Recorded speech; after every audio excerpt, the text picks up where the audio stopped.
오늘은 제일 궁금해 하셨던 게 추세 긋는 방법과 이제 매물대 그리고 숏 잡는 방법 이런 것들을 많이 물어보셨는데요. 오늘은 추세 긋는 법을 먼저 한번 시작을 해볼게요. 일단 이전에 우리가 같이 매물대를 그었던 방법이 있었잖아요. 그거에 따라서 현재 시점에 작도를 먼저 시작해보고 스타트 해보도록 하겠습니다. 일단 이 중에서 가장 잘 보이는 거는 아마 여러분들도 화면 잘 보이실지 모르겠지만 이곳에 거래량이 제일 많이 발생을 하였네요. 저번에 배웠던 것처럼 이 봉은 음봉 마감이니까 캔들의 아래, 몸통 아래가 종가니까 이곳에 선을 그어주면 됩니다. 여기 하나 그었는데도 다 잘 맞는 모습이 보이네요. 그러면은 잘 그었다고 생각을 하고 다음으로 넘어가면 될 것 같습니다. 이제 또 이쪽으로 와서 확인을 해보면 이쪽에 거래량이 제일 많네요. 그럼 이쪽에 와서 이 봉이네요. 이 봉은 양봉이니까 캔들 몸통의 윗부분이 종가입니다. 이렇게 해주고 우측으로 와서 그리고 심화 버전이라면 다른 버전이기도 한데 우리가 지금까지 종가에 거래량이 터진 캔들에 종가의 선을 긋는 방법으로 매물대를 찾았잖아요. 근데 다른 방법도 하나가 있어요. 이런 10월 10일에 엄청나게 이제 피해를 많이 입히게 된 이 장대 음봉인데 이게 아마 시가로부터 16%의 하락이 나왔는데 이때 동안 알트코인들의 하락률은 70에서 80%가 평균이 넘었었잖아요. 이런 봉들은 한번 딱 찍고 저점을 찍고 올려주는 그런 자리들. 그러니까 꼬리의 마지막 부분 있잖아요. 이 지점. 이런 꼬리의 마지막 부분은 누군가가 하락을 멈춰주었다는 쪽으로 저는 생각을 하고 있어서 이 구간도 굉장히 중요한 모멘텀으로 생각하고 있어요. 물론 하락이 크게 나왔으니까 이전에 다른 캔들들보다도 거래량이 훨씬 많아요.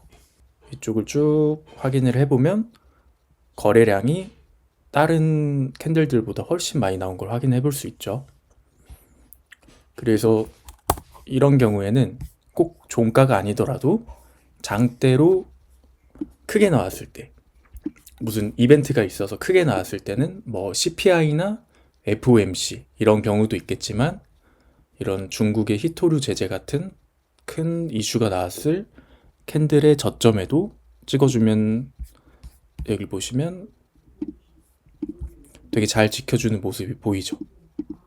이런 지점들도 모멘텀 자료로 확인할 수 있으니까 우리가 꼭 확인을 해두는 게 좋아요. 현 지점도 여기를 가장 잘 지켜주고 있는 모습이 보이죠? 그래서 제가 지금 이 구간이 뚫리게 되면은 다음 주에 이제 하락이 시작될 거로 보고 있고 102.2K 라인을 올려주면은 다시 또 상방을 볼 수 있을 것 같기는 한데 오늘 새벽이 좀 중요할 것 같긴 합니다. 이제 많이들 궁금해 하셨던 추세 긋기에 대해서 시작을 해볼 건데요. 추세는 다른 것보다도 조금 더 쉬워요. 추세는 저점과 저점을 잇고 고점과 고점을 이으면 되거든요. 한번 해볼게요. 보통 저점이라 하면은 이런 라인들이 보이시죠? 이런 라인들. 근데 이런 라인들은 다 똑같은데 거의 다 비슷해요. 거래량이 터지면서 하락을 합니다. 그런 라인들이 저점이 되겠죠. 아무래도 매도나 매수를 많이 하다 보니까 그곳에 거래량이 터지면서 돌파가 되고 원래 지지받았던 이 지점이 돌파가 되면서 한번 콕 찍고 다시 올라옵니다. 롱도 마찬가지겠죠.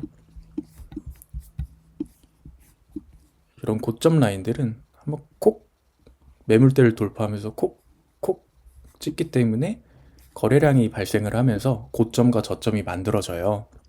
그래서 그 지점들을 서로 이어주는 겁니다.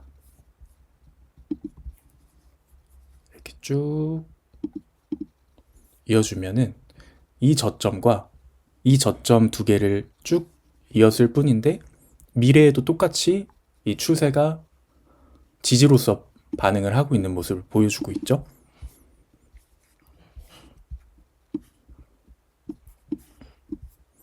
이 두 개의 선을 이었을 뿐인데 미래에도 이렇게 잘 맞는 모습을 보여줍니다.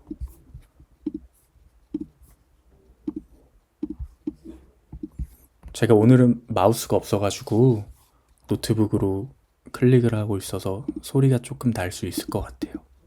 양해 부탁드릴게요. 그럼 이 라인들에서 우리가 아까 그어놓은 이런 매물대 선들이 있지요. 이런 라인들은 방어력이 두 개가 생긴다고 생각하시면 돼요. 원래의 지지 라인과 추세 지지 라인. 이거를 상승 추세라고 하는데 보통 주식에서도 똑같아요.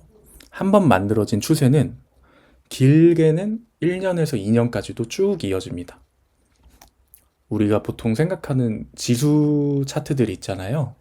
나스닥 같은 S&P 500, 나스닥 100 이런 차트들은 이 추세를 깨지 않고 쭉 상승을 하다가 한번 맞고 다시 반등 자리에서 한번 맞고 여기서 또 반등을 한다면 이런 식으로 쭉 가는 거예요. 대신에 상승 추세는 길게 가는 만큼 한번 깨질 때 충격이 엄청나게 크게 옵니다. 여기도 보시면은 24년 8월 4일부터 만들어진 추세예요. 지금이 25년 11월 9일이니까 1년하고도 약 3개월간 이 추세가 깨지지 않은 거죠. 우리는 이거를 장기 추세라고 합니다. 저는 보통 6개월 이상 이어진 추세는 장기 추세로 보고 그 이하의 추세가 깨졌을 때는 단기 추세로 보는데 단기적인 추세는 그만큼 장기적인 추세보다 방어력이 훨씬 낮아요. 이어지는 이 지지의 힘이 장기 추세보다 단기 추세가 훨씬 약하다. 반대로 단기 추세는 깨져도 그렇게 큰 충격이 없지만 이렇게 오랫동안 버텨주었던 장기 추세의 경우에 깨지게 되면은 충격이 꽤나 클 수가 있겠죠. 그래서 전 지금 중요하게 보고 있는 이 시점이 이 라인이 깨지게 되면은 크게 한 번은 이런 식으로 빠졌다가 다시 올라오는 모습을 그려주지 않을까 싶어요. 보통 추세가 한번 깨지면 바로 이렇게 내려가는 것보다도 내려갔다가 다시 그 추세를 터치한 뒤에 요쯤까지도 올라올 수 있겠죠. 내려갔다가 추세 터치 후 여기서 이걸 리테스트라 그래요. 추세 리테스트라 부르는데 여기서 만약 올라가는 걸 성공하면은 우리가 알듯이 속임수라 그러죠. 한번 내려갔다가 개미들을 떨쳐내고 다시 상승. 그럼 추세를 타고 지속적으로 또 우상향을 하는 겁니다. 하지만 이 리테스트에서 실패를 하게 된다면 다시 또 다음 지지선까지 쭉 내려갈 확률이 커요. 제가 이렇게 크게 잡은 이유는 일봉상에서는 이렇게 3개의 중요 시점이 있는 거고 그렇다 보니까 이 폭이 훨씬 넓겠죠. 비트로만 해도 약 20% 이상의 하락이 나올 수 있는 거예요. 다만 이거는 100% 하락이 나온다기보다는 가정을 하는 거죠. 우리가 만약 이 추세가 깨지고 지지라인이 함께 깨졌을 때 어디 폭까지 하방을 열어둘 거냐 했을 때 78K까지 최종적으로 열어둔다 라는 거를 우리는 작도를 통해 알 수 있는 거예요.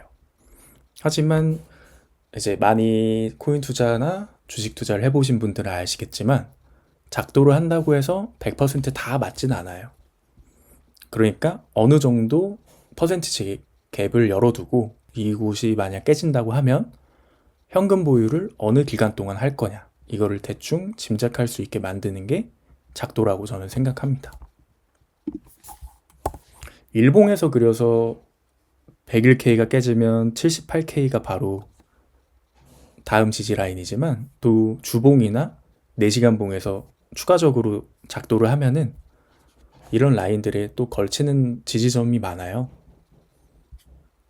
그래서 일단 그리는 방법만 한번 확인을 해봤습니다. 근데 이거 하나만 그리면 우리가 조금 부족한 감이 있잖아요. 여러 가지 한번 그려볼게요. 여기도 있죠. 제가 아까 추세를 그릴 때는 고점과 고점, 저점과 저점을 연결한다 했어요. 그럼 여기서도 고점끼리 한번 연결을 해볼게요. 이 봉이 지금 이 추세의 끝에서 상승의 끝자락이죠. 그럼 여기에 꼬리에 터치를 하고 다음 꼬리에 이어줘요.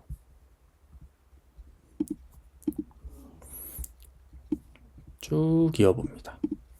그리고 이런 모습이 나오죠. 여기도 저랑 같이 하셨던 분들은 다 기억하실 텐데 이 지점에서 엄청나게 비볐어요.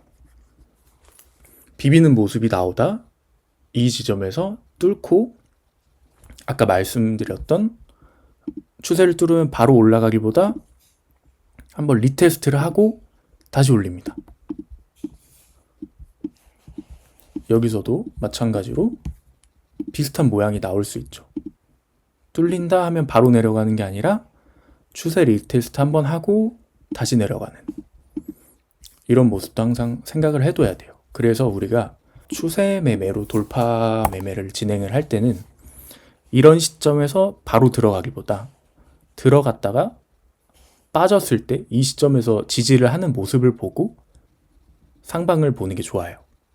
한번 올라갔다가 내릴 수 있는 확률이 원웨이로 올리는 것보다 훨씬 크기 때문에. 그러면 여기서 고점끼리 이렇게 딱 있고 저점끼리 이렇게 딱 이었죠. 이런 모습을 보이는데 우리는 이거를 또 다르게 보면은 삼각 수렴의 모양으로 볼 수가 있어요. 이게 삼각형 모양으로 수렴을 하죠. 이런 삼각 수렴의 모양은 또 여러 가지가 있는데 우리가 알아야 될 거는 사실상 몇 개 없어요. 이제 웨지 모양이라고 하는 것들과 대칭 삼각 수렴 아니면 이렇게 고점을 유지하면서 저점만 올리는 어센딩 트라이앵글 그리고 저점을 내리면서 고점을 유지하는 디센딩 트라이앵글. 디센딩이 저점을 유지하면서 고점을 점점 내리는 그런 트라이앵글들이 있는데 제가 이따 한 번씩 다 그려보면서 설명해 드리도록 할게요. 그래서 이런 추세가 두 개가 겹치는 구간들은 우리가 보통 삼각형 모양의 수렴을 한다고 해서 삼각 수렴이라 부릅니다. 위로도 한번 가볼게요.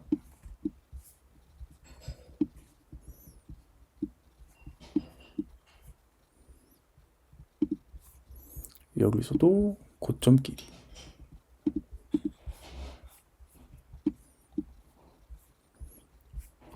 이러주면은 이런 수렴의 모양이 되는데 비트코인으로만 보면은 조금 아쉽죠? 그래서 혹시 채팅방에 보고 싶은 코인 있으시면은 여기서 같이 한번 확인해 보도록 할게요. 혹시 있으시면은 코인 명 한 번만 써주세요. 스타크요? 스타크랑 BNB? 그럼 이 두 개 한번 봐보도록 할게요. 일단 BNB가 조금 더 시총이 크니까 BNB 먼저 한번 보고 스타크 보도록 할게요. 여기 제가 그려놓은 게 있었네요. 여기 딱 아까 제가 말씀드렸던 어센딩 트라이앵글이 딱 잡혀요. 제가 이미 그려놓은 거니까 이거 보고 한번 해볼게요. 여기서 보시면 아까 말씀드린 저점과 저점을 연결하라 말씀드렸는데 저점에서 거래량이 터졌죠. 왜 거래량이 터졌는지는 아까 말씀드렸는데 이런 지지 라인을 한 번에 팍 누군가 푹 찍기 때문에 매도세가 발생하면서 거래량이 발생하고 그러면서 이제 이 중에서 가장 낮은 저점이 형성이 되게 돼요. 고점도 마찬가지로 누군가 매수세가 폭발하면서 고점을 찍고 내려오기 때문에 그 구간에서는 가장 큰 고점이 되겠죠. 그래서 이런 저점끼리 한번 쭉 연결을 해보면 쭉 갈게요. 이런 모습이 나옵니다. 여기에서는 고점이 이 라인을 계속해서 돌파하지 못하고 있었죠.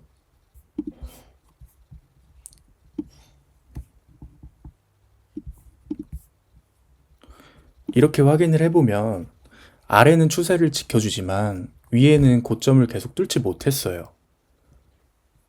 우리는 이 라인을 어센딩 트라이앵글이라고 합니다. 어센딩 트라이앵글은 저점을 계속 올리고 고점을 유지하면서, 유지한다기보다는 앞으로 계속 뚫어주지 못했죠. 하지만 저점을 올린다는 건 매수세가 계속 발생을 했단 얘기고, 고점을 유지했다는 건 이 지점을 계속해서 돌파하려고 시도를 했다는 거예요. 여기 실패, 실패, 실패, 실패.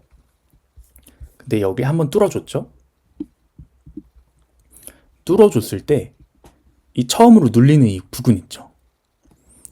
처음으로 어센딩 트라이앵글 패턴에서 상방을 뚫어주는데 처음으로 저항대가 생긴 이 부분. 이 부분은 앞으로도 계속해서 미래에 강한 지지라인이 될 수 있어요. 추세를 돌파할 때 한번 꺾이는 지점들이 있어요. 이런 꺾이는 지점들은 항상 다음에도 매물 라인으로 생각하시면 되거든요.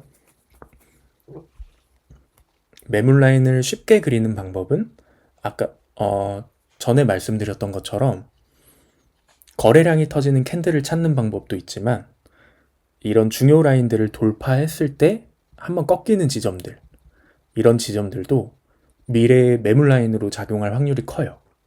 그렇기 때문에 우리가 한 번씩 이런 라인들은 작도를 해보고 체크를 해놓는 게 좋습니다. 그래서 제가 859 라인에 매수 라인을 하나 적어 놓은 거기는 해요.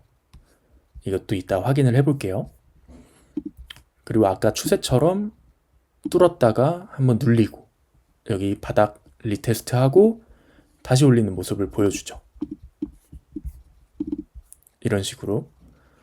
그리고 한번 이렇게 긴 추세를 여기도 기간으로 보면은, 여기서부터 시작해 볼게요. 뚫어주는 데까지 24년 3월 13일부터 25년 8월이에요. 그럼 1년하고도 5개월이 지난 횡보였죠. 1년 5개월의 횡보면 굉장히 긴 장기 추세라고 저는 생각을 하거든요.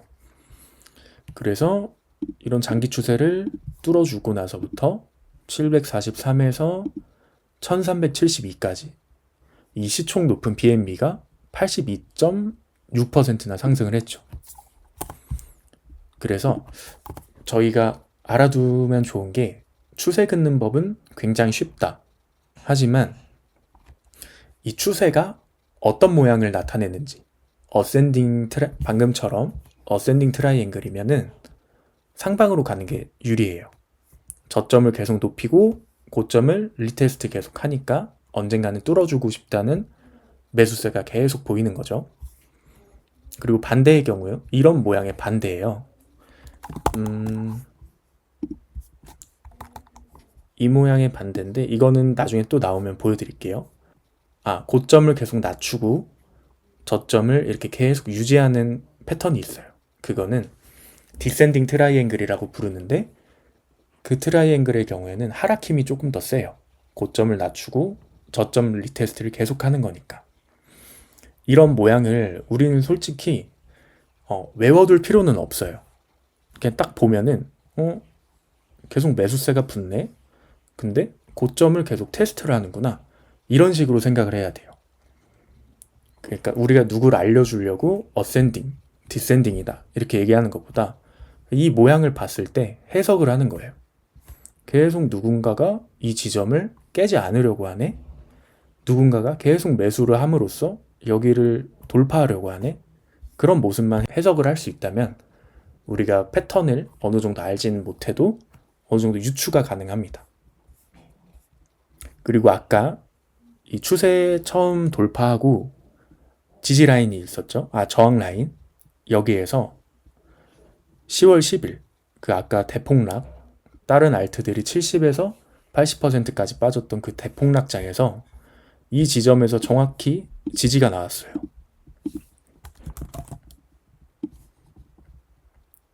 저는 이게 우연이라고는 생각하지 않거든요. 비트코인도 아까 확인해 보면은 우리가 그어놓았던 그 중요 지지 라인에 딱 닿는 모습을 확인할 수 있어요. 물론 과거에 그어놓은 그 지지 라인이 미래에 폭락을 하더라도 지지로 받아준 거겠죠.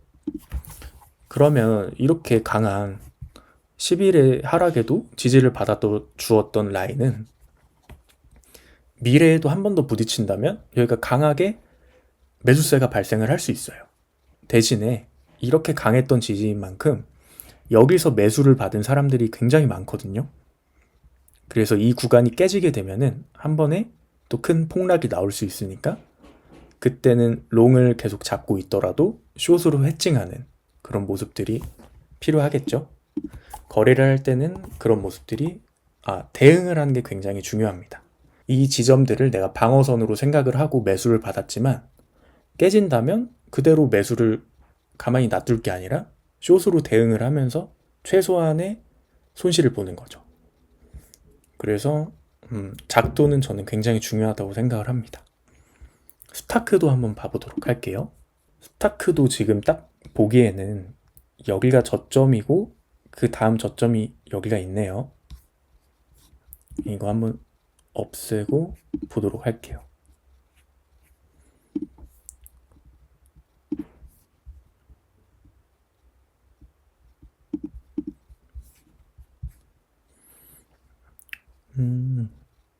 이런 모습들이 보이는데 이거는 아까 설명드렸던 거에서 중요한 게 하나 또 있어요. 제가 이렇게 추세 지지가 나왔을 때 깨진 다음에 리테스트를 한번 하러 올라온다 말씀드렸었죠. 이렇게. 근데 이 스타크의 경우에는 리테스트 실패가 아니라 성공의 모습이에요. 아까 말씀드린 대로 모든 추세 라인이 모든 작도가 다 똑같이 움직이진 않아요. 여기에서 내렸다가 한번 오르고 추세 라인에서 실패하면 이제 추가적인 하락이 나온다고 말씀드렸고 성공하면 다시 올라가요. 이렇게 쭉 올렸죠. 이 봉이 좀 작긴 한데 11.95%짜리긴 해요. 이렇게 쭉 성공하고 58% 정도의 상승을 했습니다. 그리고 여기가 또 10월 10일. 그리고 여길 보고 그었지만 여기도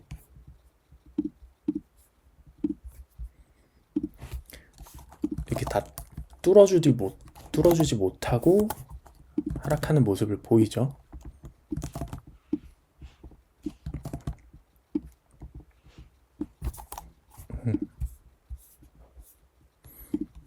이런 식으로 잘 맞는 모습을 보여주고 있습니다. 근데 제가 스타크가 오늘 좋게 보여줬던 이유 중 하나가 아까 이 추세를 그려보진 않았는데 제가 저번 시간에 배웠던 게 있죠. 장대 음봉은 절반값이 중요하다. 이 고점 라인에서부터 절반을 딱 그어봅니다. 그러면은 우리가 이전 시간과 이번 시간에 배운 그 두 개의 작도가 같이 나와요. 여기도 보시면 아까는 이 추세 라인만 잘 지킨 것 같았죠. 지켜주지 못한 것 같았죠. 터치 이번에 뚫었어요. 근데 아까 그 절반 값을 같이 적용을 하게 되면 여기서 추세 라인만 닫고 내려오는 것보다 훨씬 더 정확하게 잘 맞는 모습이 보이죠. 터치하고 하락. 근데 오늘은 여기에서 장대 양봉으로 강하게 뚫어주었어요. 이틀 전에. 그리고 다음날 어제 큰 하락을 맞았지만 오늘 다시 또 회복하는 모습을 보였죠. 다른 코인들은 보통 이제 다 하락을 하고 있지만 오늘 스타크는 굉장히 좋은 모습을 보여주고 있어서 도전을 해봤던 거였습니다. 또 다른 거 하나 봐볼까요? 마지막으로 보고 싶은 코인 있으면 하나만 떡 보고 이제 볼린저 밴드로 넘어가 보도록 할게요. 솔라나요.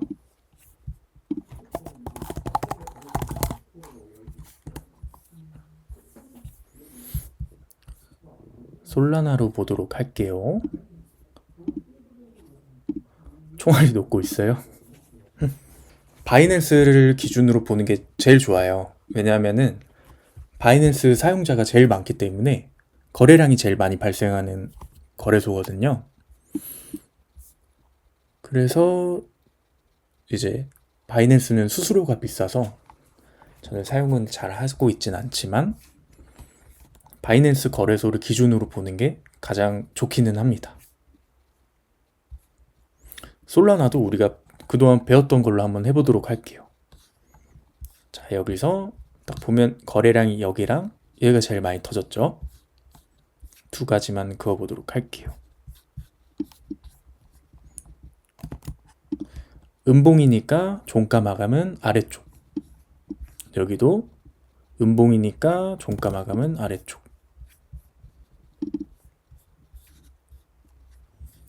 여기서 보시면 이 아래쪽은 다 꼬리예요.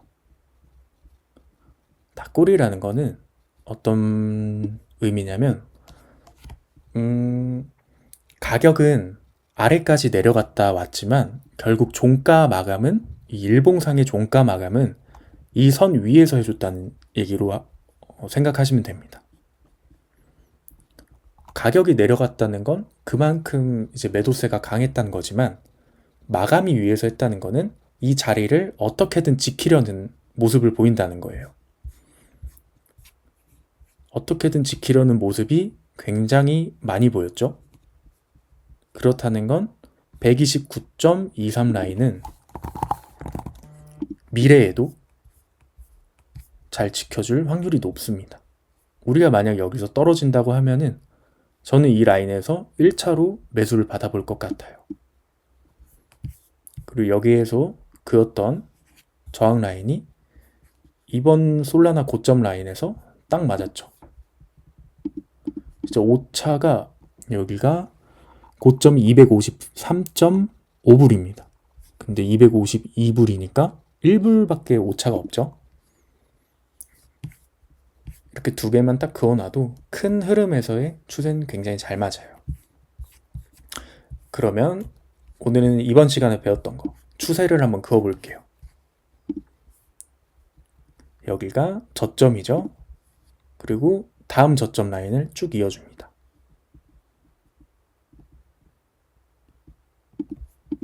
짠! 이렇게 보시면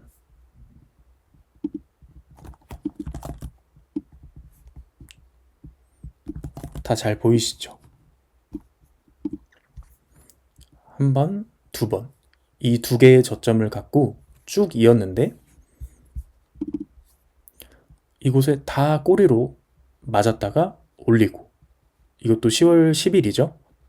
이 추세 라인에 10월 10일에 대폭락이 왔어도 이 추세를 막고 다시 올리는 거예요. 여기도 우리가 현물을 잡았던 25년 4월이네요. 우리가 4월 10일에 이더리움을 저점에 샀었죠. 그때부터 이어진 추세가 쭉 이어져 오면서 말씀드린 것처럼 좋은 예가 나왔네요. 긴 추세를 깨면은 여기 하락이 11.5%입니다. 긴 장대 추세를 깨게 되면은 큰 하락이 나오게 돼요.